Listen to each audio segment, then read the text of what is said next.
Alright guys, so now we get to the topic of propellers. With the F-Lite, you have two options. You can fly it as a 3-blade, so you take the spacers out, add a propeller, becomes a 3-blade. Fuel economy on that is going to be on trims closed 1.9 liters an hour, and on the max trim, I'm not 100% sure, but you should be flying around 3 to 3.5 liters on the 3-blade. Why would I want to fly it as a 3-blade? It is smoother, but the drawback is reduced climb rate. You have less thrust coming out of your machine. Still a 27 horsepower machine, it's just going to produce less thrust.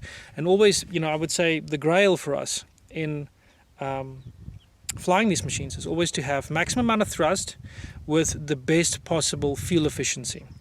So you don't really want to eliminate your ability to have a maximum climb or a very, very strong climb. You would like to maintain that, but you would also like to have good fuel economy. So that is what you get on the 3-blade. If you go over to a 2-blade configuration, you're going to have about 30% more thrust.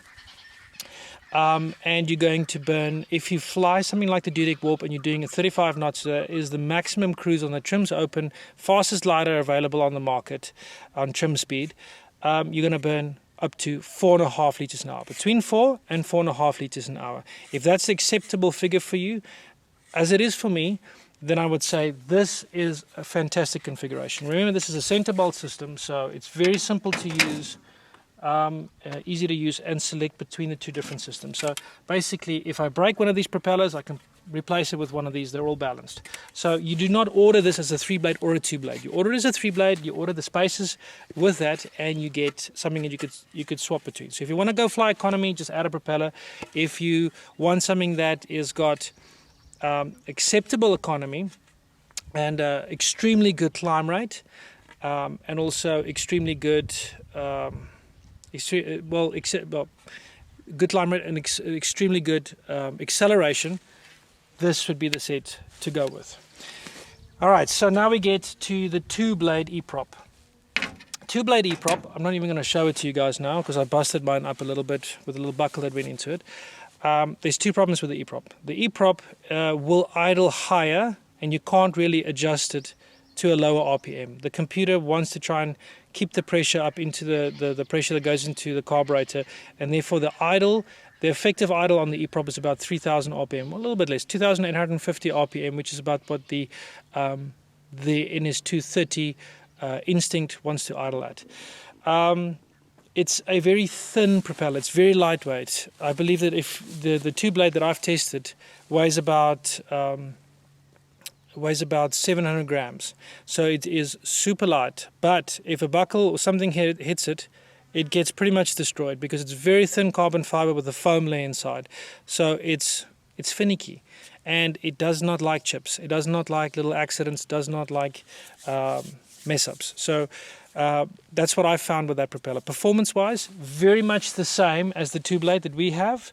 I wouldn't say that the advantage that you get with a slightly higher RPM, and I literally mean 200 RPM more that you get on the E-prop, I would not say that the 6-bolt system advantages with that little bit of RPM, that's about the only difference, that this is a worse choice than that. I would say this, to me, is the best choice if you take mobility, fuel economy, and climb rate into account.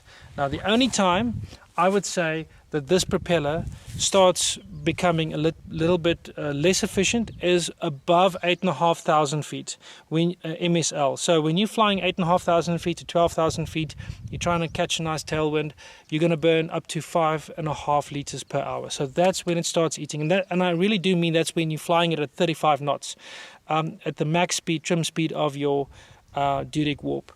So that's the difference between the 2-blade E-prop and the Nirvana 2-blade. Okay, getting to the next propeller. Vtec. You'll see the Vtec, some racing pilots in Europe, they use the Vtec on other different different engine manufacturers like Moster or Air Conception or so. Basically, it's a ground adjustable propeller, so you can set the pitch. I would say two things important about this propeller. First thing is I can match the 2 blades performance, and it is very refined. The downside would be that if you want to know if there's intelligent life on Mars, you don't need to look to Elon Musk. You just need to fly around with this propeller, because the noise will piss off the Martians and they'll send some signal this way. So this is incredibly noisy. Even flying 1,000 feet above houses, I get complaints. So this is not an option. All right. Getting to the big kahuna. Now, this is pretty much the most expensive propeller that eProp makes, and it is a super high quality product. It's a ground adjustable 4-blade, and I can match the RPM that I get on the 2-blade. The only downside is that it does not give fuel performance numbers throughout the wide range of temperatures, midday temperatures and cold temperatures, etc., whereby I initially thought that the results were going to be very fuel efficient. But I'm eating my words here, and it's very, very hard to come out of my mouth, because I really thought that I had it cracked. And Nirvana's going to be laughing at me, and the engineers are going to have fun with me about this whole thing. But I'm manning up. I thought that this was going to give 2.5 liters an hour, but in actual fact, when you fly that at other temperatures, day temperatures, it increases dramatically. It actually burns 1 liter more than the 2-blade. It's hard to say, but it's out. Okay, it's done it. So Nirvana, you were right. The 2-blade, 3-blade combo that you've designed is the best. Okay, so how did we get to this design? This was actually an accident that happened on the Icarus 2018. Me and Pavel were basically flying neck on neck, and we landed at about 3/4 of the way in at a little town, and he noticed that we're almost there. I mean, it's 1,000 miles almost done. We're something like 800 miles in, or 750 miles in, or something. I can't remember. And there was a crack developing on his propeller. Now, I've never seen a crack develop on one of the Nirvana propellers on the hubs. I've never seen it, unless you've had an accident. So to see that was just unfortunate and bad luck. But we had a couple of beers in, and he spoke to the engineer at the factory while we were there, and instead of just flying it as a 3-blade, continuing and with a crack there, he just wanted to take one of the blades out, put no spacers, and put the 2 blades in and fly it that way. And the engineer said, no way you can do that. So he said, okay, let's start tinkering with this thing. And he made 2 spacers that'll go in there. But unfortunately, and this is something very important to note on the propellers, if you use your spanner to apply pressure to squeeze the propeller into the pulley, you will strip it. And then I promise you, you will be so sorry. It's a huge effort to get the propellers out, and number 2, you're going to have to replace the pulley, and it costs money. So that is what happened to us without any tools, being stuck at a small little place that we're staying. And he worked pretty much through the night to fabricate 2 spacers. All right. So he actually had to take the pulley off my instinct, because I can't remember 100% what the reasoning was, but I remember that was a very touchy subject, because I was going to be out of the race if he screwed up both pulleys, because he already screwed up his now because he pressurized it into the pulley. And man, when he said he's taking my pulley off my instinct, I was nervous as hell. But it worked out. He is a brilliant engineer. Pavel is a brilliant engineer, and he made it work somehow, and we both finished the race together. This was a freak accident. We're not supposed to fly 2-blade on the Instinct, but the numbers that came out of it the next day, his feedback that came back, when we did that last leg, he was like, whoa, check this power out. It's amazing. So I only fly 2-blade on the F-Lite, and I'm recommending that you do not order your F-Lite without those spacers.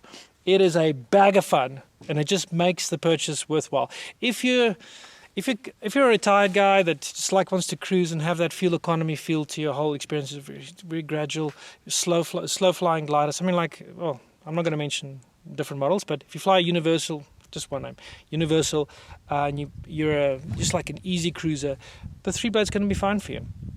But if you are a hot rod and you're looking for that Porsche Ferrari mode on your F-Lite, you're going to fly 2-blade. Cool.